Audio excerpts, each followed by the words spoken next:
آج ہمارا ٹاپک ہے اسیسنگ رسک. ہم نے ماڈیول 2 پڑھنا ہے ایوش مینیجنگ سیفلی کا. اس کے اندر ہم 3 طرح کی چیزیں سیکھتے ہیں. What is risk, what is a risk assessment, risk کیا ہے، رسک اسیسمنٹ کیا ہے، اور ہم رسک اسیسمنٹ کو کیسے کریں گے. پہلے ماڈیول کے اندر ہم نے صرف یہ مینیجنگ سیفلی کی اہمیت کے بارے میں جانا کہ آخر مینیجنگ سیفلی کیوں ضروری ہے اور کس لیے ہم اپنے ادارے میں ایک سیفٹی کے اوپر عمل کروائیں، اس سے ہمیں فائدہ کیا ہوگا، اور ایز اے مینیجر ہماری ذمہ داریاں کیا ہیں، یہ ہم نے پہلے ماڈیول کے اندر سیکھا. لیکن اب ماڈیول 2 ہے کہ ایک فیلڈ کے اندر جا کے سب سے پہلے ایک سیفٹی آفیسر کیا کام کرتا ہے. تو سب سے پہلا اس کا کی لرننگ پوائنٹ ہے واٹ از رسک، رسک کیا ہے. تو اب ہم نیکسٹ آگے آتے ہیں کہ رسک کیا ہے. آپ کو سب سے پہلے ایک ڈسٹریبیوشن دکھائی گئی ہے. اس ڈسٹریبیوشن کے جب میں اندر دیکھتا ہوں، ایک as a safety officer another visit کرتا ہوں، تو میں دیکھتا ہوں کہ یہ تمام جو آپ کو اسکرین کے اوپر نظر آ رہی ہیں تمام کے تمام الیکٹرونکس کا سامان موجود ہے. کچھ چیئرز ہیں، ایک فورک لفٹر پڑا ہوا ہے. یہ ایک ڈسٹریبیوشن ہے الیکٹرونکس کے سامان کی. لیکن جب میں ایز اے سیفٹی آفیسر اب چھت کی طرف اور آگے پیچھے مختلف ہیزرڈز کی طرف دیکھتا ہوں تو مجھے چھت کے اوپر اچھے خاصے کریکس نظر آتے ہیں. یہ آپ اسکرین کے اوپر دیکھ سکتے ہیں. یہ تمام کریکس یہ دیوار کے اوپر بھی اور اسی طرح چھت کے اوپر بھی اچھے خاصے کریکس پڑے ہوئے ہیں. لیکن جب میں نے کھڑکی کی طرف دیکھا تو باہر بادل وغیرہ آئے ہوئے. اب ہو سکتا ہے کہ یہ بادل برسے، بارش آئے، اور اگر بارش آ گئی تو کیا ہوگا. اب یہ نیکسٹ پکچر کے اوپر آپ دیکھ سکتے ہیں کہ بارش آ جاتی ہے، کریکس کے اندر سے دراڑوں میں سے سارا کے سارا پانی چھت سے لیکیج ہوتا ہے، اور لیکیج ہونے کی وجہ سے تمام پانی نیچے گر جاتا ہے.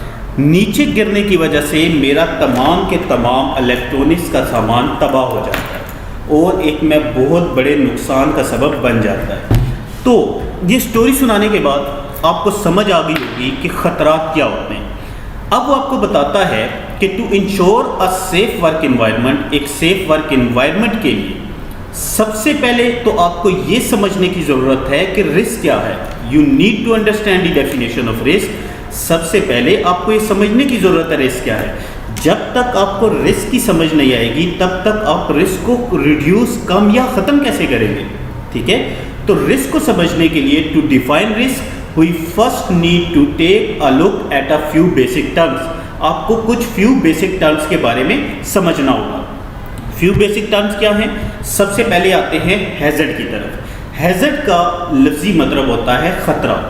A hazard is anything that has the potential to cause harm.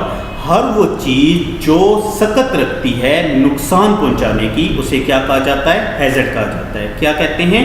ہر وہ چیز جو سکت رکھتی ہے نقصان پہنچانے کی، اسے خطرہ یعنی ہیزرڈ کہا جاتا ہے. A hazard is anything that has the potential to cause harm. اس کے بعد next hazard event. For a hazard to cause harm، ایک خطرہ نقصان کب پہنچاتا ہے؟ جب hazard ایونٹ ہوتا ہے، جب ایک خطرے کا واقعہ ہوتا ہے. ایک سڑک کے درمیان اگر گڑھا ہے، وہ خطرہ ہے، تو وہ ہیزرڈ ایونٹ کب بنے گا؟ جب کوئی شخص چل کے آئے گا، اس کا پاؤں بیچ میں پھنسے گا اور وہ گرے گا. ٹھیک ہے، اسے کہا جاتا ہے ہیزرڈ ایونٹ. اب آتے ہیں نیکسٹ اور امپورٹنٹ چیز کی طرف کہ لائکلیہڈ کیا ہے.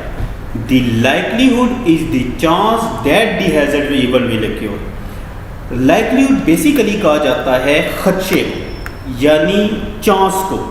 میں نے ایک گڑھا دیکھا، میں نے کہا یہ گڑھا کوئی بھی آئے گا اس کا پاؤں لگے گا، وہ گر سکتا ہے، یعنی کہ حادثہ ہونے کا چانس ہے. کہیں بجلی کی وائر نکلی ہوئی ہے، میں نے دیکھا یار کوئی بھی بندے کا ہاتھ لگا تو یہ اسے کرنٹ لگ سکتا ہے. کہیں پانی پڑا ہوا ہے، کوئی بھی آئے گا اس کا پاؤں سلپ ہوگا، وہ گر سکتا ہے. تو یہ جو حادثہ ہونے کا چانس ہے، یہ جو حادثہ ہونے کا خدشہ ہے، اس خدشے کو لائکلیہڈ کہتے ہیں. کیا کہتے ہیں؟ Likelihood. The likelihood is the chance that the hazard event will occur. ٹھیک ہے، اسی طرح نیکسٹ آتا ہے consequence. Consequence is the outcome of the hazard event. Consequence کہتے ہیں نتائج کو. کیا آؤٹ کمز آئیں گے، اس کے بعد آؤٹ کمز کیا آئیں گے، اسے کہا جاتا ہے کنسیکوینس. جیسے میں نے ابھی تھوڑی دیر پہلے کہا کہ گڑھا میں دیکھتا ہوں تو میں کہتا ہوں یار یہاں تو کوئی بھی آئے گا، یہ گر جائے گا، حادثہ ہونے کا چانس ہے. لیکن میں ساتھ یہ کہتا ہوں لیکن اگر وہ گر گیا تو اس کی ہڈی ٹوٹ جائے گی. اس کی ڈیتھ ہو جائے گی، وہ زخمی ہو جائے گا، تو یہ جو آؤٹ کمز ہیں آپ، یہ جو نتائج میں بتا رہا ہوں، یہ کیا ہیں؟ کنسیکوینس ہے۔ کیا ہے؟ کنسیکوینس۔ اب آپ کو آتے ہیں کہ بیسک چیز کی طرف کہ آخر رسک کیا ہے۔ اب آپ کو ان فیو بیسک ٹرمز کے بعد سمجھ آئے گی کہ رسک کیا ہے، کیونکہ رسک کا سمجھنا ہمارے لیے بہت ضروری ہے، کیونکہ فیلڈ کے اندر جب تک ہمیں رسک کی سمجھ نہیں آئے گی تب تک ہم رسک کو ریڈیوس کیسے کریں گے۔ تو رسک کی ڈیفینیشن یاد رکھیے گا، نوٹ کر لیجئے کہ risk is the combination of the likelihood of a hazard event occurring and the consequence of the event. Risk مجموعہ ہے کس چیز کا؟ دو چیزوں کا۔ رسک مجموعہ ہے لائکلیہڈ اور کنسیکوینس کے مجموعے کو رسک کہتے ہیں۔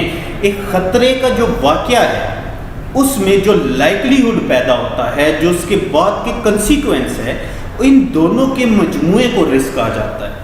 ٹھیک ہے، ڈیفینیشن کیا ہے؟ Risk is the combination of the likelihood of a hazard event occurring and the consequence of the event. اب یہ نیچے آپ دیکھ رہے ہیں کہ یہاں انہوں نے لکھا ہوا ہے کہ risk is equal to likelihood multiply by consequence. اس کو same to same as it is یاد رکھیے گا، یہ رسک اسیسمنٹ میں آپ کے کام آئے گا۔ اب یہ دیکھ رہے ہیں کہ آپ لائکلیہڈ کے نیچے بھی ہائی لکھا ہے اور لو بھی لکھا ہے، کنسیکوینس کے نیچے بھی ہائی اور لو لکھا ہے۔ اب میں آپ کو سمجھاتا ہوں لائکلیہڈ کیا میں نے بتایا تھا کہ لائکلیہڈ کیا ہے؟ حادثہ ہونے کا چانس۔ تو یہاں حادثہ ہونے کا چانس زیادہ اور یہاں کم، کیوں؟ دونوں جگہ گڑے سیم ہے، کیونکہ یہ ایک شاپ ہے، شاپ مین کارنر کی شاپ، اس کے آگے مین فٹ پاتھ، سارا دن لوگوں کی آمد و رفت، اور یہ ایک سائڈ پہ کچرا پھینکنے کی جگہ ہے، شاید اتنے قریب بھی کوئی جاتا ہو۔ ٹھیک ہے، تو یہاں حادثہ ہونے کا چانس زیادہ ہے کیونکہ زیادہ لوگ سارا دن گزرتے ہیں، گر سکتے ہیں، حادثہ ہونے کے چانسز زیادہ ہیں، یہاں کم ہیں۔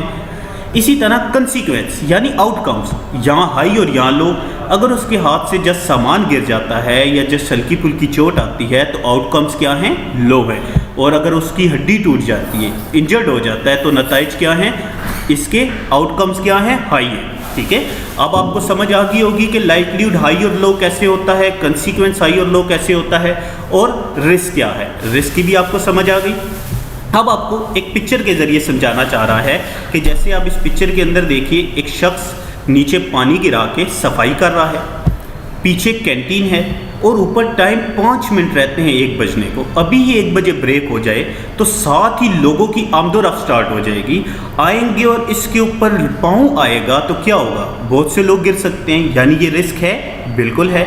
اسی طرح سیکنڈ پکچر کے اندر آپ دیکھ رہے ہیں کہ شخص سامان اٹھا کے کنسٹرکشن سائٹ مکمل نہیں، اس کی جو سطح ہے زمینی سطح وہ بھی ہموار نہیں ہے، اور یہ بات کیا ہے؟ اپنے لیے اور دوسرے لوگوں کے لیے نقصان کا سبب بن سکتا ہے، بالکل بن سکتا ہے، تو یہ بھی کیا ہے؟ رسک ہے۔ اسی طرح اب آتے ہیں مین چیز کے اوپر۔ مین آپ کا جو کام ایک فیلڈ کے اندر ایک سیفٹی آفیسر کرتا ہے اسے کہا جاتا ہے رسک اسیسمنٹ کرنا۔ کیا کہتے ہیں؟ رسک اسیسمنٹ کرنا۔ تو رسک اسیسمنٹ کیسے کی جاتی ہے؟ What is risk assessment? Risk assessment کی جاتی ہے کہ risk assessment is a careful examination of any thing in your work environment that could cause injury اور ایل ہیلتھ۔ رسک اسیسمنٹ کیا ہے؟ سب سے پہلے بتاتا ہے، بعد میں آپ کو بتاتا ہے کہ رسک اسیسمنٹ کیسے کریں گے۔ رسک اسیسمنٹ از اے کیئرفل ایگزامینیشن۔ رسک اسیسمنٹ ایک ایگزامینیشن ہے جس کے اندر ہم تمام طرح کے ہیزرڈس کو آئیڈینٹیفائی کر کے لکھتے ہیں، ہر اس چیز کو لکھتے ہیں جس سے ہماری جان اور ہماری صحت کو کسی بھی طرح کا نقصان پہنچ سکتا ہے۔ اس سے ہمیں فائدہ کیا ہوگا؟ اس سے ہمیں risk assessment helps to protect. Risk assessment حفاظت کرتی ہے، سب سے پہلے تو میری حفاظت کرے گی، کام کے ورک فورس کی حفاظت کرے گی، اور بزنس کی حفاظت کرے گی۔ کسی بھی طرح کا حادثہ نہیں ہوگا تو کیا ہوگا؟ حادثہ نہیں ہوگا تو کسی بھی طرح کا لاس نہیں ہوگا۔ ٹھیک ہے، حادثات کی صورت میں جو مالی نقصان ہوتا ہے اس سے ہم بچیں گے، ہمارا بزنس دن بدن اوپر جائے گا۔ تو یہ ہے رسک اسیسمنٹ ہمیں حفاظت فراہم کرتی ہے۔ اب اس کا نیکسٹ ٹاپک ہے کہ اب آتے ہیں کہ رسک اسیسمنٹ کریں گے کیسے۔ تو اب ہم سب سے پہلے یہ سیکھیں گے کہ رسک اسیسمنٹ کیسے کر رہی ہے، وہ نیکسٹ ویڈیو کے پارٹ کے اندر صرف رسک اسیسمنٹ کے لیے رکھوں گا، جس کے اندر آپ تسلی سے تمام کے تمام رسک اسیسمنٹ کرنا آپ سیکھ جائیں گے۔ تو یہ ہے ماڈیول 2 کا ہاف پارٹ کہ واٹ از رسک، رسک کیا ہے اور رسک اسیسمنٹ کیا ہے، یہ سیکھا آپ نے۔